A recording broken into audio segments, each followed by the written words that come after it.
Hey guys, Al here, playing FTB, episode 10.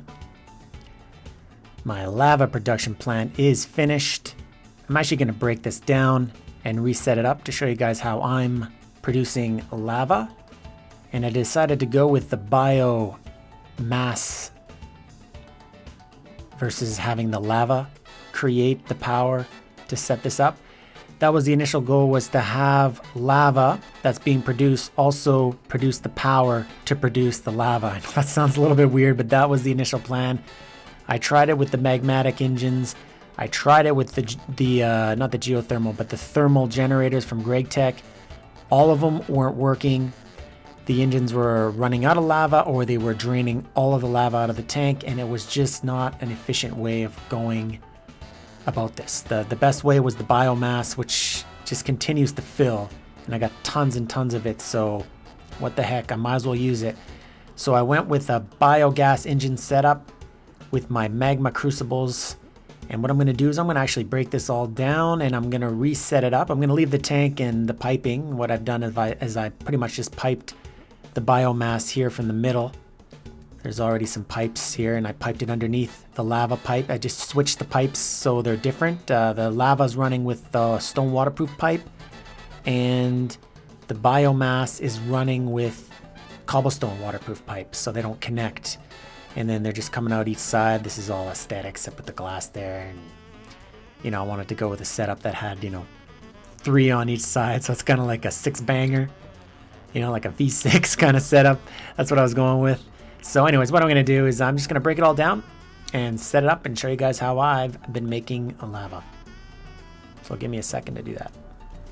All right, so everything's been broken down here.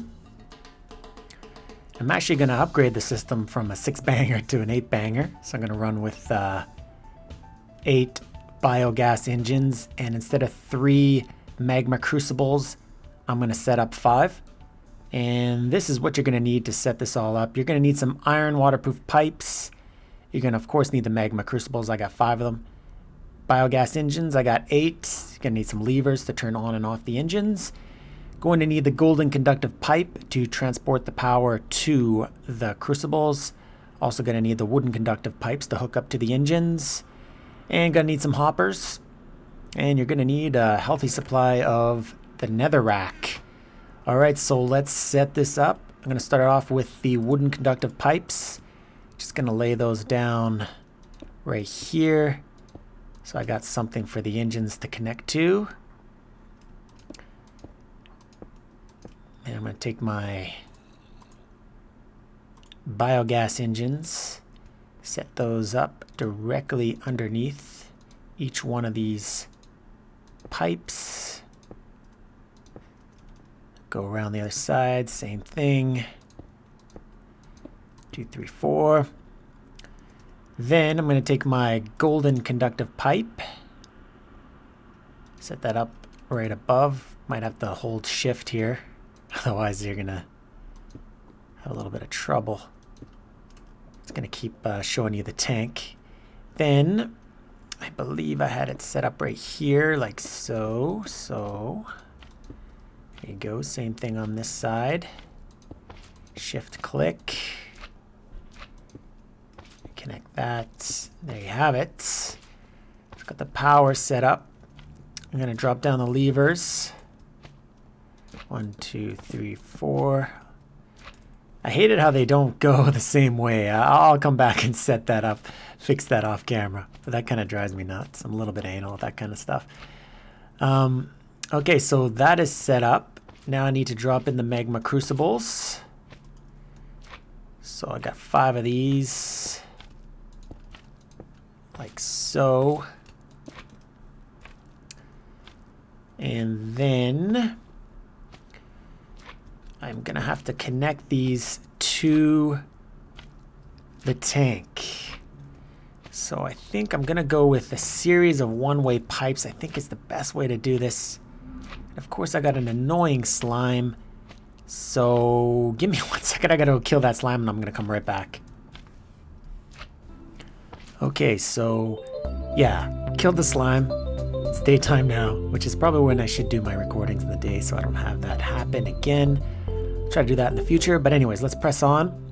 So the way I'm gonna connect this is a series of one-way pipes because I feel that that's gonna be the best way to make sure that the lava doesn't go, you know, back and forth and just directly goes into the tank. So I'm gonna set those up right here. And yeah, they're not connecting right now, and that's because I don't have the output on these pointing to the back. So for that, you just need to, you know, switch this to orange. I'll switch that to blue. And as you can see, they're connecting.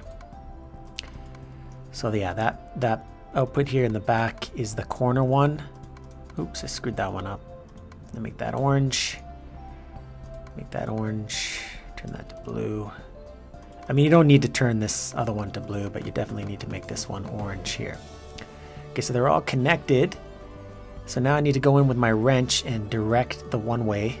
So by each one of these, so there you go. That's pointing in the right direction. Now this one I want pointing right here. This one, of course, I want like that. And this one I want like that. I'm starting to get confused here. Yeah, actually on the end I probably don't even need one-way pipes. I can probably just put in stone pipes, and that's what I'll do.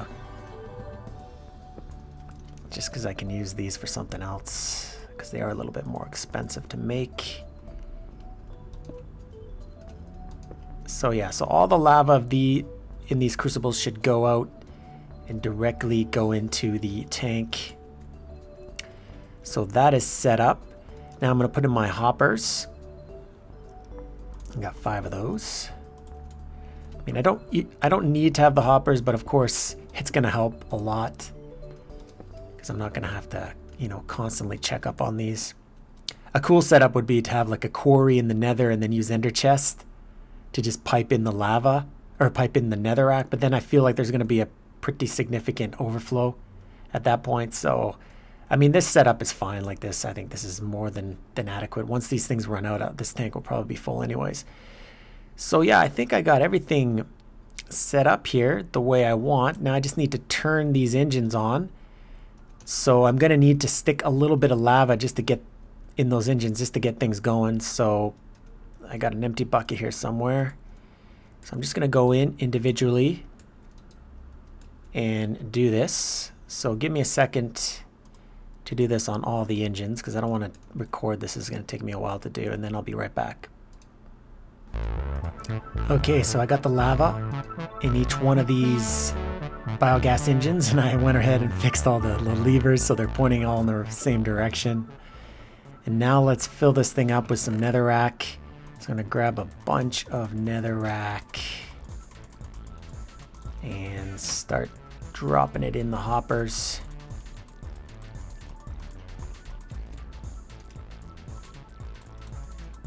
Like so. Again, I probably could have done this off camera, but whatever. This doesn't take too long to do. Where was I? Was I 4? Yeah. So yeah, 5 of these things should be producing quite a bit of lava once I turn them on. Oh. Okay, so that should be good. For now, let's flick the switches.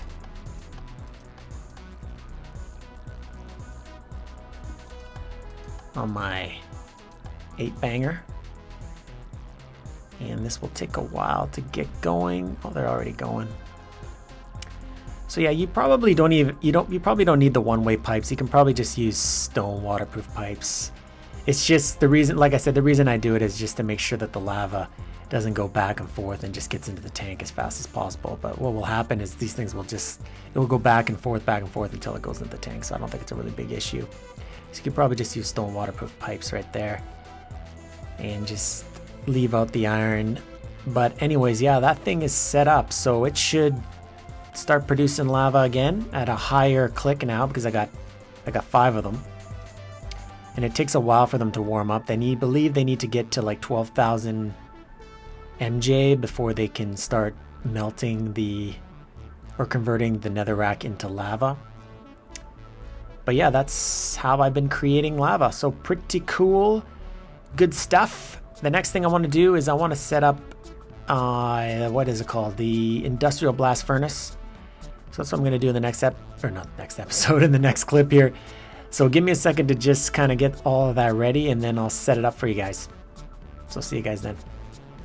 Alrighty, so I got everything I need here to set up an industrial blast furnace. I'm going to set up a tier 1 with the standard machine casing. I should have probably made the reinforced machine casing for the tier 2 because it's not really all that much more expensive. It just needs steel ingots versus the iron, reinforced iron. But whatever, I mean, this will do for now. I'll upgrade later.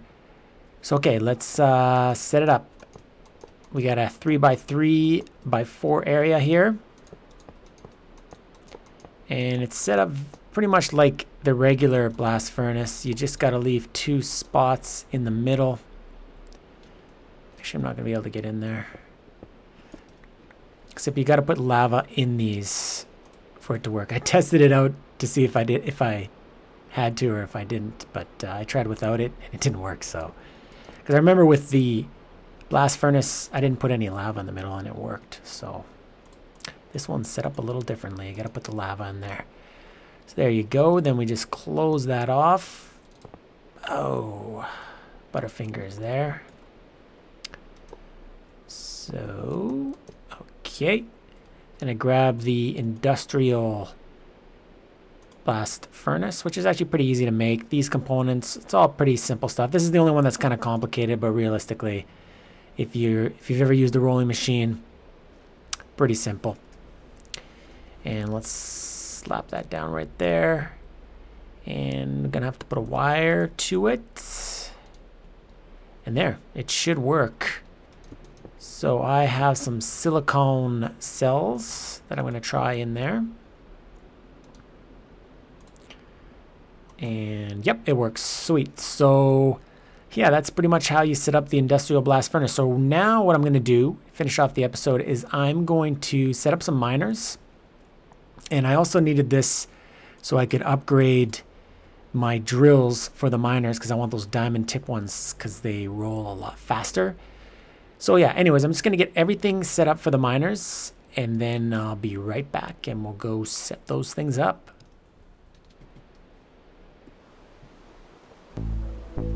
Okay, so I got almost everything I need set up for the miner. I just need to upgrade my drills to diamond tip drills, and I needed the industrial blast furnace to do that because I need these titanium ingots.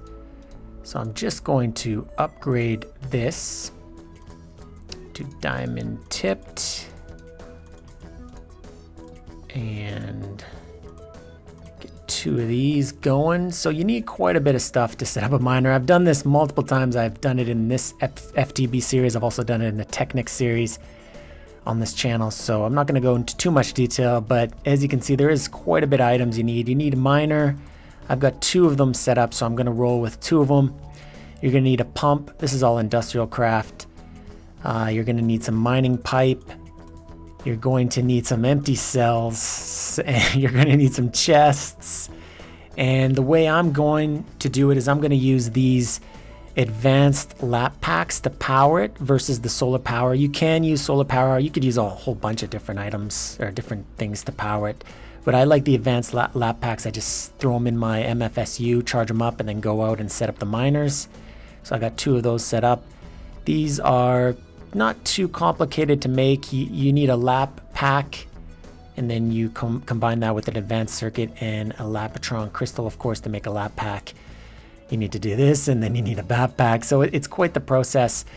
So I think a lot of people do prefer the quarry route because I think you just need to set up a quarry, power it, and pipe the goods into a chest, and that's it. This is a little bit more time consuming to set up, but again, I just prefer it.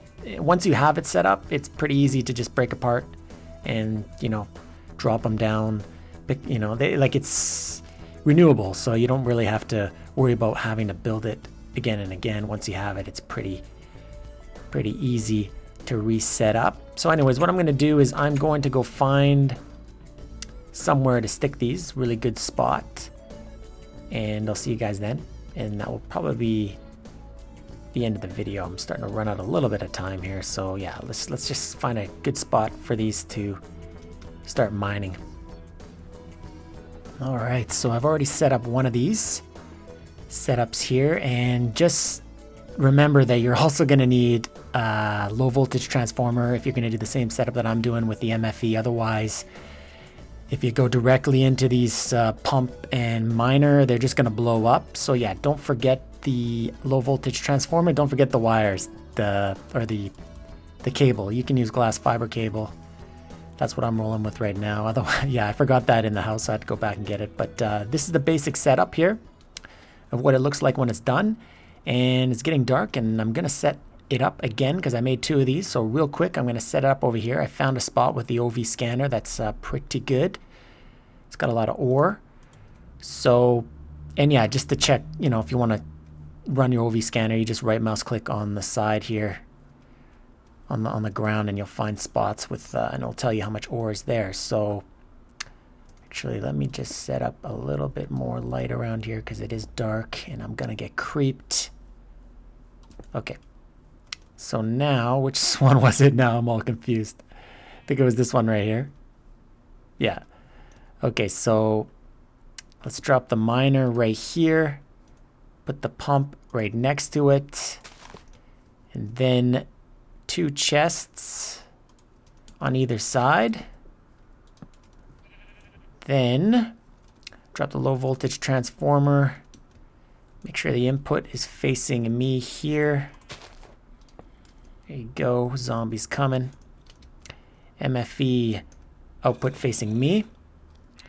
Okay, let me just take care of this guy here. Yeah, here I am again at night.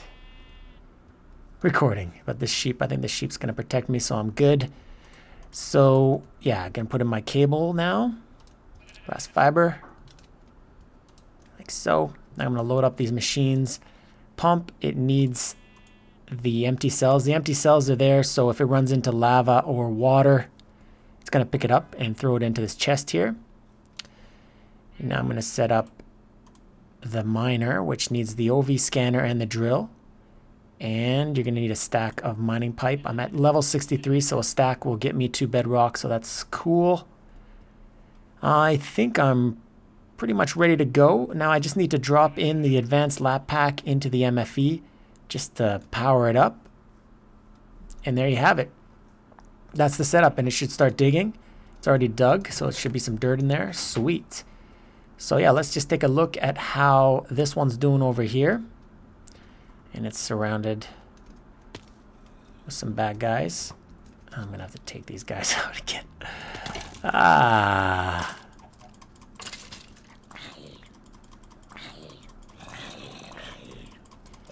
And of course, this guy's gonna come and try to protect his brother. All right, so there you have it. It's quite a bit of goodies in there. I'm actually thinking I'm gonna have to make a bigger chest. But yeah, I'll do that off camera, guys. That is pretty much it for this episode. I'd like to thank everybody for watching. And the comments have been cool, guys. You've been leaving me some feedback on how to make better videos and also how to be, you know, how to optimize some of my setups. Because some of them, you know, I'm kind of new a little bit to FTB. So there's things that I don't know. And it's good that you guys are letting me know. And the positive feedback is cool too, guys. Thanks for that. Anyways, I said thanks about 10 times there, so I'll see you guys next episode. Later.